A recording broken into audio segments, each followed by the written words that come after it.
Hey, best friends.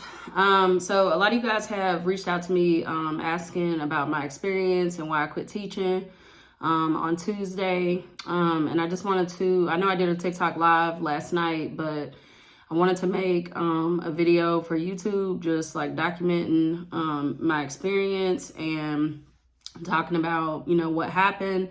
I'm not going to name my school district. I'm not going to name, the name of my school. I'm not going to give any kind of information like that.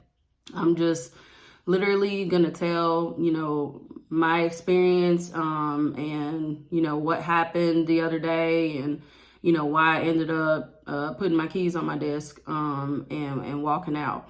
If you follow me on Instagram, you know that a couple of weeks ago on March the 3rd, I got sick at school. I got like really, really dizzy. Momentary pause. Okay, we're back. But I got really dizzy at school. I was sitting in class. My kids was working on an assignment, and I was sitting at my desk, and I got like really, really dizzy. And I was like, okay, I tried to do like some deep breathing or something. And I was just like, okay, we just gonna sit here for a second and, see if maybe like this dizziness spell will kind of pass. And so like 5 minutes later, I had to take my kids to lunch. And so I got up and I took my kids to lunch, and, my lunch class is my largest class. It's a lot of different behaviors in there. There's a lot of SPED students in there. Like, it's like a really wild class. And I'm not trying to speak ill of the kids. I'm just saying like the class in itself, like it was just a large class, a lot of behaviors in there, like just a lot, going on. And as to protect the kids, I'm not going to give like any specific information about like the type of kids that were in there, but it was just, think of like your most like stressful class that you've ever had, and then times it by 2. And so I took them, out. I had them line up for lunch. They went, out, and I had to take them like downstairs for lunch, and there's a lot of them. There's 30 of them. And so I can't be at the front and the end of the line. And so like if I'm not at the front of the line, they're like jumping, running, acting crazy like they do, horse playing, y'all know all the kind of stuff the kids do when you got to take them downstairs to lunch. And so on this particular day, like I was just like, listen, we don't feel good. They just gonna get down to lunch. How they gonna get down to lunch? Just make sure, you can see them and you got eyes on them. So when I got out of my classroom, I had to hold on to the wall because I felt like I was gonna faint. And I don't know what in my mind, like, I don't know why I didn't like pull another teacher or say like, hey, I'm not feeling good. Like I need a second. I honestly think it's because like everybody is stressed out. Like all the teachers, we all have too much on us. And so I just was like, maybe I can make it down to the cafeteria and I can just sit down, and then I can, take a rest, if I can just make it downstairs. And so I held on to the wall like the whole time that I was walking down the hallway. And then like trying to get down the stairs, I just held on to the rail. When I got down the stairs into the cafeteria, I sat down and I was like really sleepy all of a sudden, and I like couldn't lift my head up. I was really dizzy and just felt like really disoriented. And like one of the other teachers like came up and she was like, hey, Richardson, are you okay? And my head was like already on the table because I just could not lift it up. And I started crying because I was, how like, when you feel like something is not right in your body, and then somebody's like, are you okay? And I just started crying. And so she was talking to me, and like all of a sudden she started to sound like really far away. And then I know like there were other teachers that like came up, and I just remember like the noise in the cafeteria sounded like really faint, and I could hear people talking to me, but I could not lift my head up. It was like my body was like completely shut down, but my mind was still working. And I remember thinking in my mind, oh my God, my kids are seeing me over here like this. And it was crazy. So after not being able to get me to like respond to them, they called the nurse. The nurse came down there and was trying to get me to like, talk to her or whatever. And I just was so sleepy and I just couldn't like lift my head up. And she took my blood pressure. It was 217 over 133. And she was like, we have to call an ambulance. Like, you have to go to the ER right now. And so they got me into a wheelchair, and I just remember, like, it was weird. I've never felt like this before in my life. Like, it was like the weirdest feeling ever, but I was just kind of like out of it and like in a daze, and my whole body just felt like really limp. And I vaguely remember them like rolling me to the front of the school, and like the paramedics got there, and, you know, they took my blood pressure when they got there, and it went down to like 195 over like 115, I think. And they, you know, they got me to the hospital. They like ran a bunch of tests. They couldn't find anything wrong, you know, and so they, you know, they sent me home. But I remember that feeling of lightheaded, dizziness, feeling like off balance, and just like just feeling like sick, like all in my body. And so I didn't feel like that, like when any of my other classes came in. So like my first class of the day and my last class of the day, because I'm an English teacher, so we're block scheduled. So our kids are with us for 90 minutes at a time. And so I realized, you know, that lunch period, because there's a lot going on in there, and I have to take that class to lunch, and that like the stress of it, I didn't realize like the stress was getting to me, because I'm one of those teachers, like I have pretty decent classroom management, you know, when I can have my kids like in a controlled environment. But when they get out in the hallway trying to get them up and downstairs to lunch, I can't, there's no way for me to have eyes on 30 kids up and downstairs and all that kind of stuff like that. And so that particular class, like I have a lot of behaviors in there of kids that have been to the alternative school and have come back from the alternative school. You know, I've got, you know, SPED kids in there that need like extra care. And there's, you know, particular kids in there that have, you know, disability that I want to be able to provide more like attention to them. But there are so many kids in there that I feel like I can't provide. You know, it makes me feel like a failure to them, because I feel like I'm not providing them the care that they need. But there are just so many kids in there that I couldn't provide, you know, what the kids needed. And so when I came back from, that was on a Thursday, and then I was off on Friday. When I came back from the ER, or when I came back that Monday, I talked to one of my principals, and like after, because my first class came in and I didn't feel sick, and then my lunch period class came in, and I immediately felt like that same like lightheaded, dizzy. Now it wasn't to the extreme that it was when I had to go to the ER, but I was trying to make myself like stay calm, because I started feeling like that. And I was like, okay, maybe the stress of this class is like, because we all have that one particular class that stresses us out a little bit more than our other classes. And so you know, I'm one of those people, I like solution-based complaining. Like if I'm going to complain or I'm going to bring a problem to you, like I'm going to try to help find a solution to the problem. And so I talked to my principal, and I said, hey, I think that this class is what made me sick, because when that particular class came in today, I felt the exact same way, minus, you know, getting really sleepy and feeling like I can't stand up, minus that. But I had the same like feeling in my body when they came in. And it's one of those things where like, I feel like I can handle a high level of stress. So mentally I was like, bro, we're not stressed out. Like, it's fine. Like we just gonna deal with it. But my body was like, no fam, like we stressed out. If you don't sit down, I'm gonna make you sit down. So I guess it was like my body's like natural reaction to stress. And I posted, you know, what happened on my Instagram, and a lot of the teachers on my Instagram were like, dude, I think you were having a panic attack. It sounds like you're having a panic attack at work. And I was like, no, I'm not. Like, you know, that never happens to me. Like, I'm not. And then I started thinking about it. I was like, well, shoot, maybe that is what it, you know. So I didn't know, but I knew the feeling that I got in my body when that class came in. And so I told, you know, the principal, I said, hey, can we split some of these kids up? My first and second period has like 26 kids in there.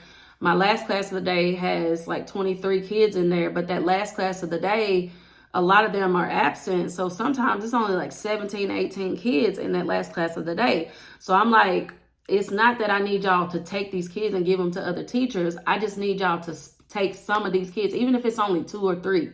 And so the principal was like, well, send me an email, with that information in it. And I sent on March the 7th, I sent an email with all that information in there of the different dynamics of that class, SPED, behavior, alternative school, coming back from alternative school. I sent all that information because it's a lot going on in that class. And there's 30 kids in there, and never got a response to the email. They never mentioned it to me again. They never talked to me about it again. And so I was like, okay, well, they're probably not going to move any of these kids out of here, Bree. So we're going to have to find a solution to help us be able to cope with dealing with this class. So I called my psychiatrist and I was like, hey, because she's been my psychiatrist for like 3 years and she's amazing. And I was like, hey, I think I'm having panic attacks at school. I need some medicine that I can take, that when I have like acute anxiety, I need something that I can take that'll help me calm down. So she prescribed me some medicine, and I only took that medicine at the beginning of that class when that particular class came in. And hear me when I say, I'm not trying to demonize the kids. Like I'm just speaking from my experience. I'm not trying to, put the blame on the kids. I'm really not trying to put the blame on anybody. I'm just speaking and telling you exactly what happened. And so before that class came in every day, like I would take the medicine and it would help me calm down. There were only a few times where even with the medicine, I still felt like dizzy, lightheaded, like I was going to pass out. And when that happened, because it did not happen in any of my other classes. So I knew like, okay, it's this particular class. There's a lot going on in here. So when I would get too dizzy or whatever, like I would just sit down. I would tell them like, hey, y'all are working on something. I would turn the lights out. I would put, some calm ocean music or something in the background to do anything that I could to keep myself calm during this class. Now I knew when I took them to lunch, like it was still going to be crazy and it was going to be stressful. So I was going to have to just be able to, deal with it when I got them to lunch. I would go in the library, when I got them to lunch, and I would talk to our librarian because she's awesome. And she's like my Nana, and she would like help me calm down. And I mean, at this point, I was just trying to do whatever I could do so that I could be able to deal with this class, because I was just like, they haven't responded to me. I don't think they're going to take any of these kids out of here. And so on Tuesday, this was the straw that broke the camel's back. On Tuesday morning, they brought me a student and said, hey, you have a new student. And this was at like 8:30 in the morning. I'm like, all right, bet. Like, I don't mind having a new student. And I was like, what class is the student in? And they were like, he's in your 4th and 5th period, your lunch period. And I was like, no, he's not. And the child, like, I wanted the child to know, like, I'm not mad at you. Like, you ain't got nothing to do with this. You ain't did nothing. You're great. I'm really happy you're here. The class they're trying to put you in is a little chaotic. So we're going to see if we can put you in 1st and 2nd period, or we can put you in 7th and 8th period. We're going to figure it out. So the SPED teacher that brought him to me, I was like, hey, can we put him in a different class? Because I already sent them an email letting them know this class is like so chaotic. I can't add another student to this class.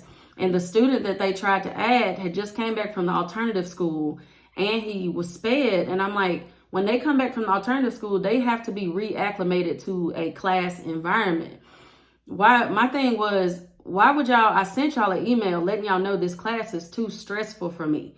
It's too many kids in here. It's too many behaviors in here. I sent y'all an email asking, and I talked to one of the principals like face to face.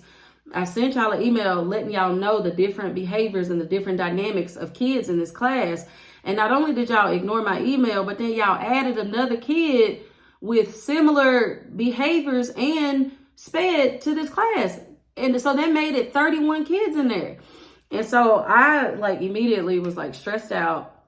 And I was like, okay, I could feel my I feel my stress, but I was like, okay, when I talked to the SPED teacher, I was like, okay, maybe they're going to try to move him out of here. So 4th and 5th period rolls around, and he comes walking in, and I'm like, okay, I guess they wouldn't go move him. And so I was like really stressed out because I was like, now there's 31 kids in this class. He doesn't know any of the kids in here. So he's having to get reacclimated from being at the alternative school, and he is a new student to this already crazy class. This is like too much. So at this point in time, it felt like a slap in the face to me that they ignored my email and that I sent 2 weeks ago on March the 7th. That they ignored my email, and not only did they ignore my email, but they added another child to that already crazy class. So I called the counselor and I was like, hey, and I will admit I had an attitude with her. I'll go ahead and 100% own up to the fact that I had an attitude, and I did after the fact go and apologize to her for, getting the attitude. But I just was like, hey, I sent y'all an email 2 weeks ago asking y'all not to add any more kids to this class. And I asked y'all to move a couple of these kids into my other classes so that we could spread out some of these behaviors. Not only did y'all not do that, but then y'all added another student. Like, I cannot, you know how you are, like when you're a teacher and like it's chaotic and you like step out in the hallway and you about to lose your marbles. This how it was. And so she was like, well, I got to talk to admin and see if he can be moved. And I'm thinking, no, you don't. You're the counselor. You can change his schedule. But you didn't read the email that I sent you asking for some of these kids to be moved. And she's like, well, he was on your roster 3 weeks ago. Okay, friend. Either way, I'm telling you, he can't be in here.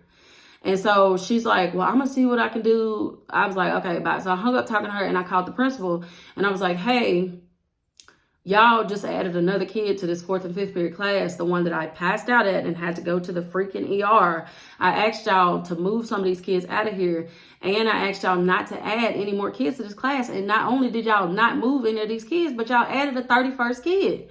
And so he was like, okay, well, he's SPED, so I don't know that his schedule can be changed. When he said, I don't know that his schedule can be changed, in my mind, I was like, okay, I'm finna quit. Because this is like a slap in the face. It's 31 kids in here.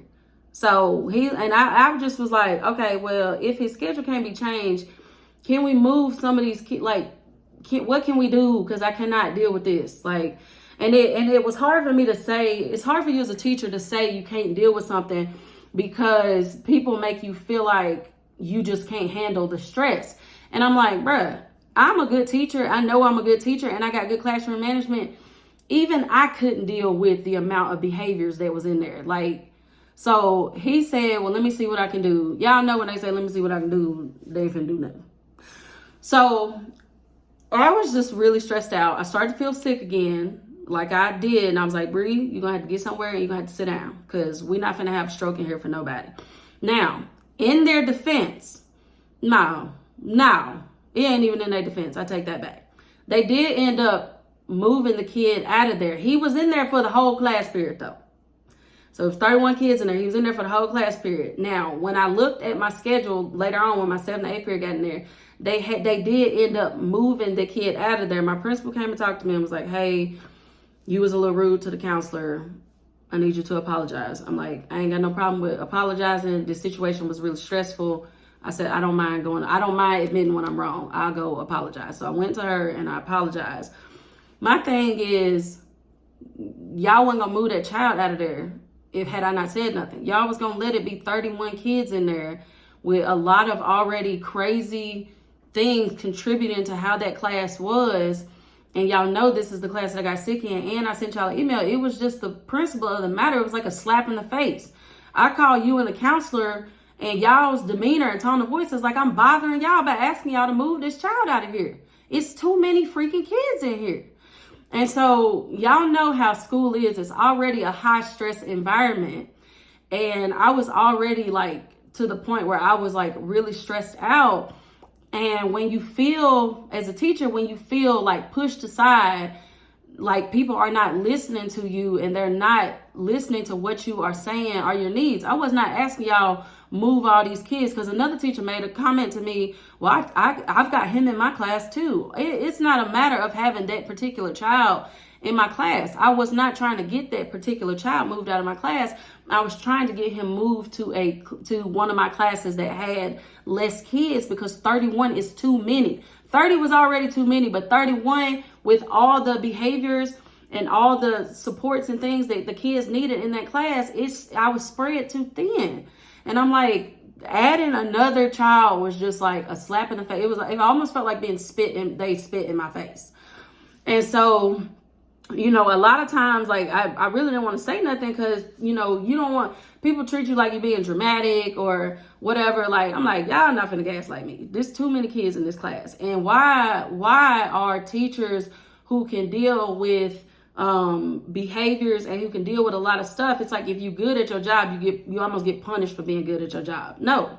And so I called my twin and I was crying and I was like, I'm literally finna walk out of here. I didn't try to talk to these people, and our head principal is so unbelievably unapproachable. I'm like, I'm not coming to talk to you. You are the most unapproachable person I have ever met in my life. And the people who work in my school district who know exactly who I'm talking about, I don't give two rusty nickels if y'all feel some kind of way. I do not care. Because if you are an admin, you have to be approachable. Your teachers have to feel like they can come talk to you. You cannot be unapproachable. My principal, I'm like, I'm not coming to talk to you. You don't respond to emails. You don't respond to text messages. What is the purpose of even communicating with you? You don't respond to anything. So no, I'm not talking to none of y'all, because I'm done talking, because I tried to talk to y'all. Now I'm mad because I tried to go the appropriate routes. And so at the end, I told my sister, I said, I'm finna walk out of here. I feel sick again. I'm not about to die and have a stroke in here. And some people will think, oh, well, stop being dramatic. No, forget y'all. Because y'all will let teachers pass out and have a stroke up in here, and then y'all ain't gonna do nothing but replace me the next day. Ain't nobody finna call my baby, my 3-year-old, and tell her mommy died at school because she was trying to stick it out for people who did not even freaking care about her health. No, ain't nobody finna tell my baby that. If anybody gonna tell my baby, I'm gonna tell my baby, because I'm still gonna be alive. And so at the end of the day, I was just like, I can't do this. I cannot do this. So I cried. I put them little keys on my desk. I ain't even take nothing with me, because y'all can have all this stuff in here. I just want to get out of here. This is a toxic and chaotic environment. And the crazy thing is, when I was down there in 6th grade, because 6th grade is what I taught before I left and came back. When I was down there in 6th grade, it was chaotic and it was crazy, but the 6th grade is in a building by itself, so it was a little bit more contained chaos. That 7th grade, them 7th grade up and downstairs halls, baby, that is an absolute zoo. It is like Eastside High Joe Clark, lean on me. Kids be throwing stuff down the hallway. A kid threw a water bottle down the hallway and it splattered all over a teacher. And there's so many kids in that hallway during class change, you can't even see who threw the dang water bottle in the first place. I'm like, this is too chaotic. And like, sometimes one of our principals would be up there sometimes, but a lot of times in those halls, there wasn't no principal up there. And I'm like, this is absolutely insane. And you're supposed to stand, as a teacher, you're supposed to stand in the middle of the hallway, and there are just kids all around you to where you can't, like, I'm talking about shoulder to shoulder. It ain't no room to move around up there. That is too chaotic of an environment. And so, especially after trying to reach out for help and saying, hey, these things are not okay. Somebody is going to get hurt up here. And so I called my twin and I cried and I said, I know that I left for 6 weeks and I came back to teaching. I said, but I said, Bree, I don't think I can do this anymore. I said, I don't feel good. And I said, this one particular class, every day they come in, I feel sick. I have to take an anxiety pill before they come in. And I was like, I'm afraid that I'm going to like have a stroke from my blood pressure being too high when I get stressed out in here. I was like, I cannot do this. And so at the end of the day, I was crying. I put them keys on my desk. I put that badge on my desk and I left. Did I tell anybody? No, I did not. Because I tried to talk to y'all. So now I'm walking out. Because y'all wonder why y'all got teachers that are walking out. Y'all need to be proactive instead of reactive. It's a lot of things that structure, if you could add some structure, a lot of these things could be alleviated, but it ain't no structure. You running around all day putting out fires, prevent the fires so you ain't got to run around all day putting out fires. And you know, I posted on TikTok that I put my keys on my desk at the end of the day and I walked out. And somebody who I'm sure is not a teacher was like, oh my God, like you couldn't give a 2 weeks notice. No, I could not. Because I'm not staying up in no environment like that for 2 more weeks. Absolutely not. No. And do I think it was right to put my keys on my desk and walk out and not go talk to them? I don't necessarily think that was right, but that's what I had to do. Because why go talk to people who ain't listening to you in the first place? And there ain't no way in hell I would have been able to go talk to my head principal because he's completely unapproachable. He looks scary as hell all the time. I'm not coming to talk to you. I'm not approaching you. You look mean all the time. And so I left and I cried in my car on the way home. And I picked up my daughter and I went home and I hugged my baby and I spent time with my daughter, grateful that I made a decision to put my health over this education system.